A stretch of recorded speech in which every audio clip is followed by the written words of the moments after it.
বিসমিল্লাহিররহমানিররহিম। The institute of bankers Bangladesh IBB কর্তৃক আয়োজিত 7th banking professional examination 2026 এ IBB governance in financial institution GFI এর অত্যন্ত গুরুত্বপূর্ণ একটি অঙ্কের আজকে আমরা সমাধান করতে যাচ্ছি। আমরা জানি যে আহ, এই সাবজেক্টে দুটি অঙ্ক আসছে। আজকে আমরা প্রথম অর্থাৎ 5 নম্বর অঙ্কটা আমরা সমাধান করব।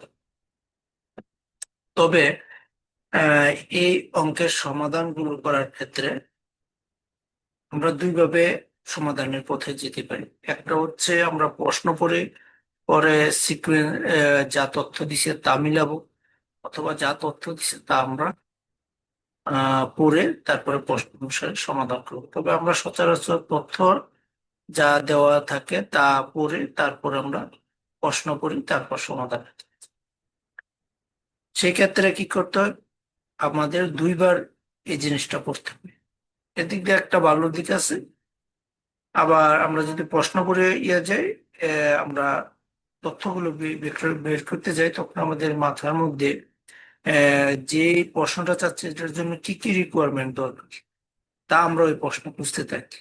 এখন যার যেভাবে সুবিধা হয় আপনারা ওভাবে সমাধানের দিকে যাবে।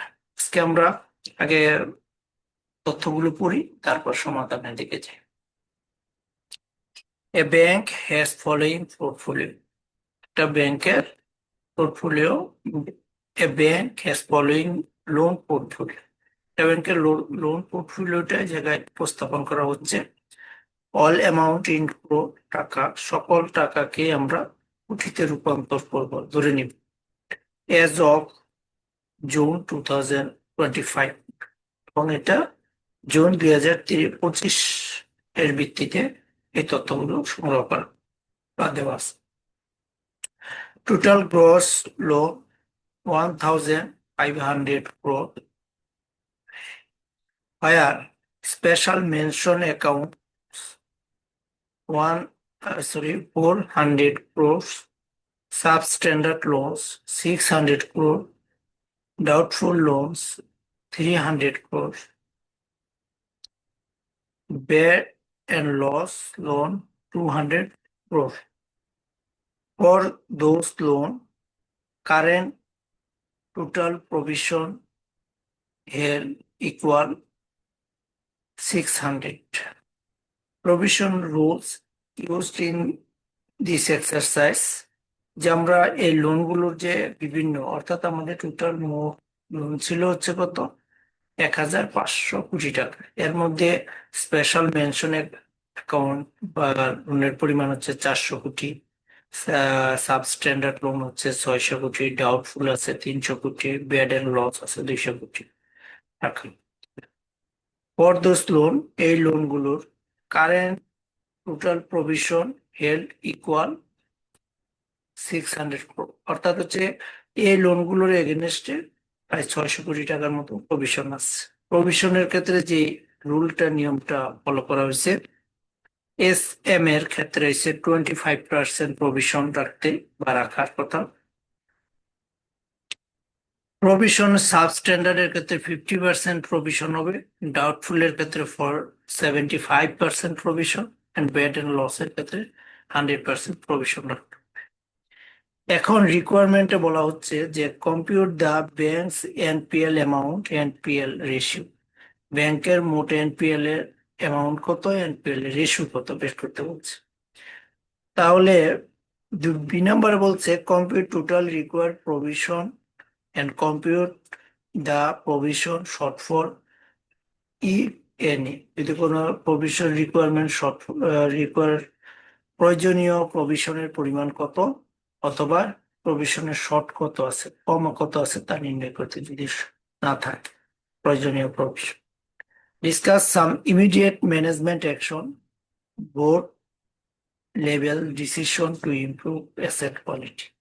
এবং আমাদের যদি অ্যাসেট কোয়ালিটির পরিমাণ বা অ্যাসেট কোয়ালিটি সংক্রান্ত সমস্যা থাকে, তাহলে এটা কিভাবে ইমপ্রুভ করা যায় বোর্ড লেভেল ডিসিশনে এটা সমাধান করতে হবে। আচ্ছা, যাই হোক, আমরা রিকোয়ারমেন্ট এ বা প্রশ্ন এতে যা চাইছে NPL amount and NPL ratio. NPL amount নির্ণয় করার ক্ষেত্রে নন পারফর্মিং লোন যেগুলো আছে, যাকে আমরা সংক্ষেপে এনপিএল বলি, তার পরিমাণগুলো আগে লিখি।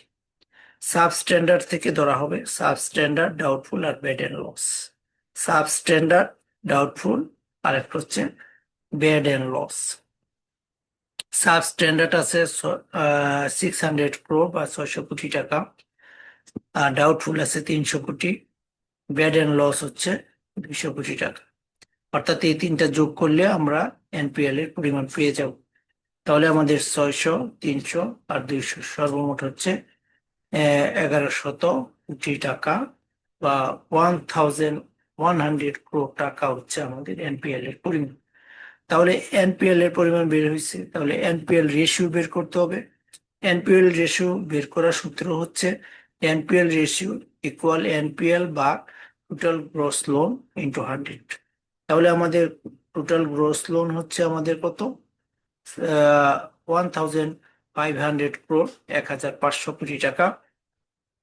তাহলে এনপিএল এর পরিমাণ বের করছি আমরা 1100 কোটি টাকা।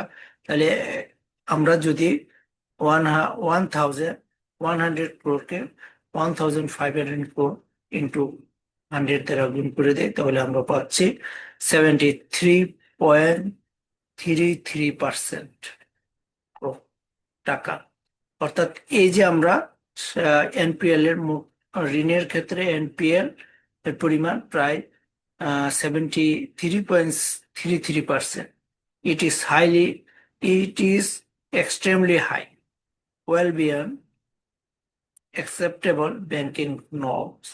ব্যাংকিং এর ক্ষেত্রে যে সাধারণ বা নৈতিক নিয়মগুলো আছে, সেই ক্ষেত্রে এই এই এনপিএল এর পরিমাণটা একেবারে এক্সট্রিম, অর্থাৎ হচ্ছে সর্বোচ্চ পর্যায়ে, যেটাকে আমরা গ্রহণ করতে পারি না। ঠিক আছে, অর্থাৎ মাত্রা অতিরিক্ত। বি নাম্বার রিকোয়ারমেন্টে বলছে compute total required provision and compute the provision shortfall if any. যদি কোনো ধরনের প্রভিশন রিকোয়ারের পরিমাণ কত আসলে এবং কত পরিমাণ শর্টফল আছে, ওইটা আমাদের নির্ণয় করতে বলা হচ্ছে।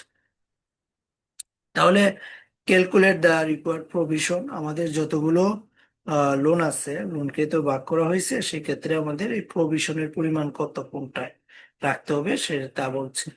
এসএমএ তে আছে প্রশ্নের মধ্যে 400, তাহলে 400 এর আমাদের বলতেছে এস এম এর হবে 20% আমাদের প্রভিশন রাখতে হবে। ঠিক একই রূপে সাবস্ট্যান্ডার্ড আছে 600, এর আমাদের 50% প্রভিশন রাখতে হবে, অর্থাৎ 300 crore।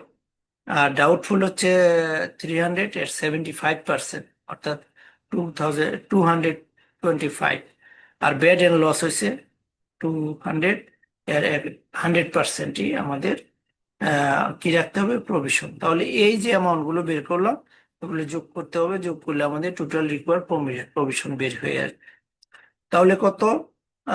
এসএমএ হচ্ছে আমাদের 80, সাবস্ট্যান্ডার্ড 300, ডাউটফুল 225, আর ব্যাড এন্ড লস হচ্ছে 200।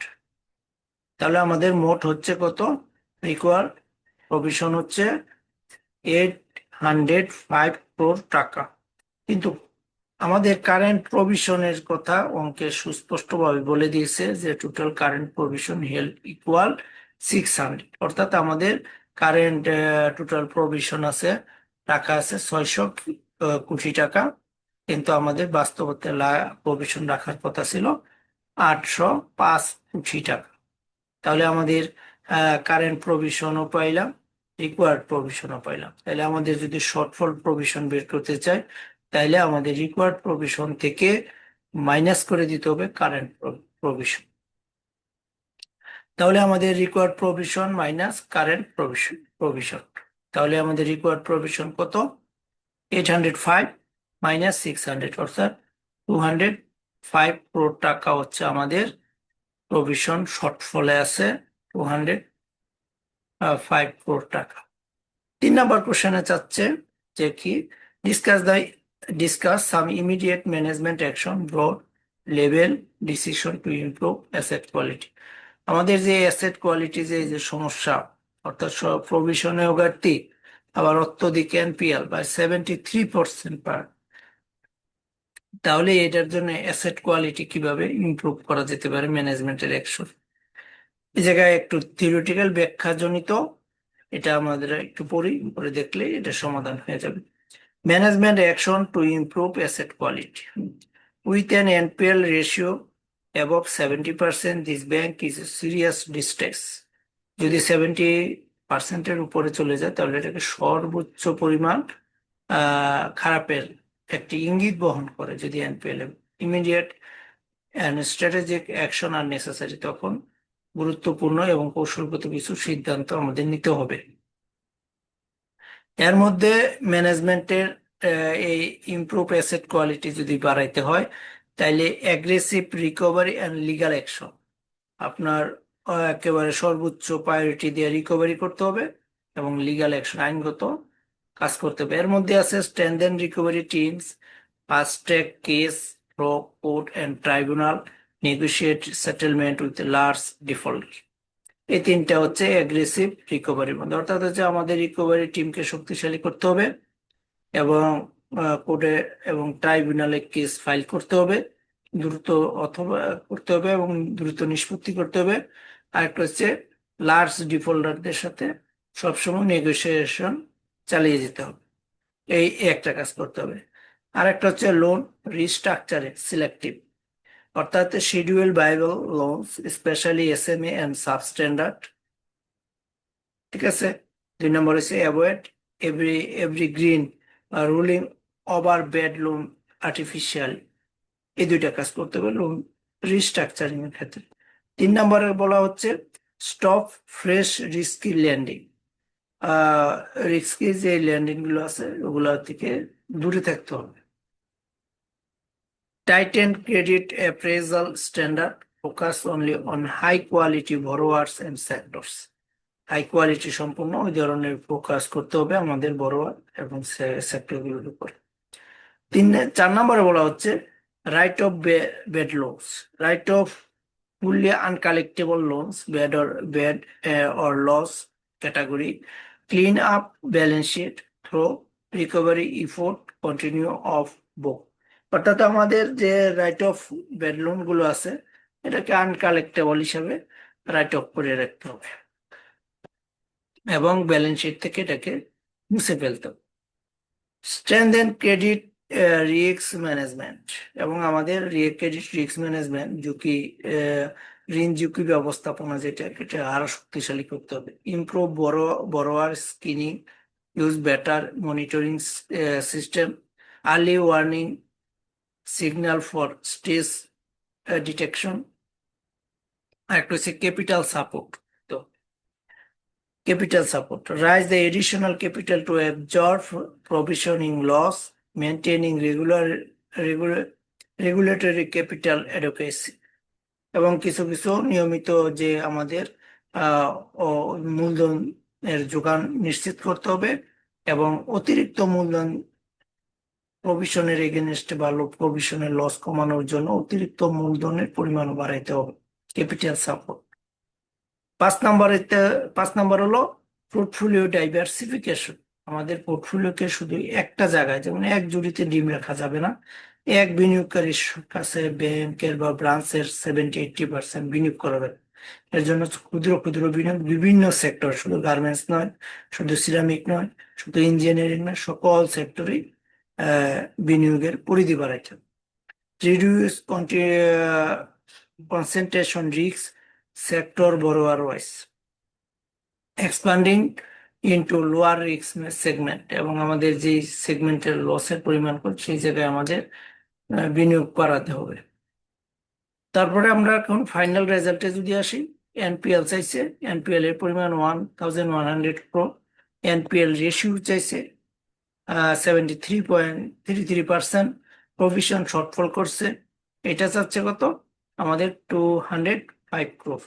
দিস ব্যাংক উইল, এখন কনক্রিট ডিসিশনে আসার কথা, this bank would like face regulatory pressure must act quickly, avoid solvency issues. Regulatory যে কর্তৃপক্ষ আছে তার কাছ থেকে বিভিন্ন ধরনের প্রেশার পাচ্ছে এবং দ্রুত সলভেন্সি ইস্যুটা সমাধান করতে হবে। The bank is highly vulnerable due to extreme NPL levels. এই ব্যাংকটা খুবই ভঙ্গুরজনক অবস্থায় আছে কারণ এনপিএল লেভেলটা এক্সট্রিম পর্যায়ে চলে গেছে। Immediate focus should on recovery and containment, not growth. অস্তিত্ব রক্ষা বা টিকে থাকার জন্য রিকভারি করতে হবে, গ্রোথের চিন্তা না করাই ভালো। অর্থাৎ আগে টিকে রাখতে পারলে পরে আমরা গ্রোথ করতে পারবো। ধন্যবাদ। আজকে এ পর্যন্তই আমাদের জিএফআই এর 5 নম্বর অঙ্কটির সমাধান ও বিশ্লেষণ। যদি এই ক্লাসটি ভালো লেগে থাকে তাহলে আমার ইউটিউব চ্যানেল ব্যাংকার সার্কুল আমি সাবস্ক্রাইব করে রাখবেন, তাহলে এআইবিবি, জিআইবিবি, ডিআইবি ব্যাংকিং সংক্রান্ত যত অঙ্ক স্টাডি আছে তার সমাধান পাবেন। ধন্যবাদ। আসসালামু আলাইকুম।